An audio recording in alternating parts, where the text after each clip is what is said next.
What a goal by Brazilian Joao Pedro. হ্যাঁ দর্শক, এক দুর্দান্ত গোল করেছেন জুয়াও পেদ্রো। সাধারণ গোল নয় দর্শক, এটি একটি বাইসাইকেল গোল। হুবহু ক্রিস্টিয়ানো রোনালদোর মতো করে এই গোলটি করেছেন ব্রাজিলিয়ান তারকা জুয়াও পেদ্রো। এর আগে এই গোলে অনেক বেশি অভ্যস্ত ছিল আরো এক ব্রাজিলিয়ান তারকা রিচার্লিসন। তবে এবার রিচার্লিসন নয়, এবার বাইসাইকেল করেছেন আরো এক ব্রাজিলিয়ান স্ট্রাইকার তারকা জুয়াও পেদ্রো। গতকাল রাতে এই গোলটি নিজ চোখেই দেখেছেন আরো এক ব্রাজিলিয়ান কিংবদন্তি ডিফেন্ডার থিয়াগো সিলভা। কিন্তু কিভাবে এই গোলটি সরাসরি দেখেছেন থিয়াগো সিলভা, সবকিছু আজকের এই ভিডিওতে থাকছে। দর্শক, গতকাল রাতে নটিংহ্যাম ফরেস্টের বিপক্ষে মাঠে নেমেছিল চেলসি। সেই ম্যাচটি চেলসি দুর্ভাগ্যবশত 3-1 গোলের ব্যবধানে হেরে যায়। হ্যাঁ দর্শক, বর্তমান সময়ে চেলসির অবস্থা অনেক বেশি খারাপ।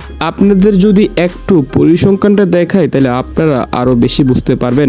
এই যে দেখুন চেলসির ম্যাচের কি হাল, সব জায়গায় যেন রেড মার্ক, অর্থাৎ এখানে যেগুলো রেড মার্ক দেখছেন সবগুলো ম্যাচ হেরেছে একটানা চেলসি। এবং সর্বশেষ গতকাল রাতে নটিংহ্যাম ফরেস্টের বিপক্ষে চেলসি যেই ম্যাচটি খেলেছে ওই ম্যাচটি দেখার জন্য এসেছিল চেলসির কিংবদন্তি প্লেয়ার অর্থাৎ ব্রাজিলিয়ান কিংবদন্তি ডিফেন্ডার থিয়াগো সিলভা। কিন্তু এই ম্যাচটি দেখে তিনি পুরোই হতাশ হয়ে গেছেন। কি চেলসি কি হয়ে গেছে, প্রিমিয়ার লিগের টপ লিস্ট থেকে ছিটকে যাচ্ছে এবং সামনের বছরও চ্যাম্পিয়ন্স লিগ খেলতে পারবে না চেলসি। চেলসির এই অবস্থা দেখে পুরোই হতাশ থিয়াগো সিলভা এবং চেলসির এগেইনস্টে অর্থাৎ নটিংহ্যাম ফরেস্টের হয়ে গোল দিয়েছেন আরো এক ব্রাজিলিয়ান তারকা ইগোর জেসুস। হ্যাঁ দর্শক, পেনাল্টি থেকে এক দুর্দান্ত গোল করেছেন এই ব্রাজিলিয়ান স্ট্রাইকার। তবে চেলসি 3 গোল হজম করলেও একদম শেষ মুহূর্তে জুয়াও পেদ্রোর দুর্দান্ত বাইসাইকেলে একটি মাত্র গোল করতে পেরেছে চেলসি এবং এই গোলের মাধ্যমে ম্যাচ সমাপ্ত হয়, অর্থাৎ 3-1 গোলের ব্যবধানে চেলসি ম্যাচটি হেরে যায়।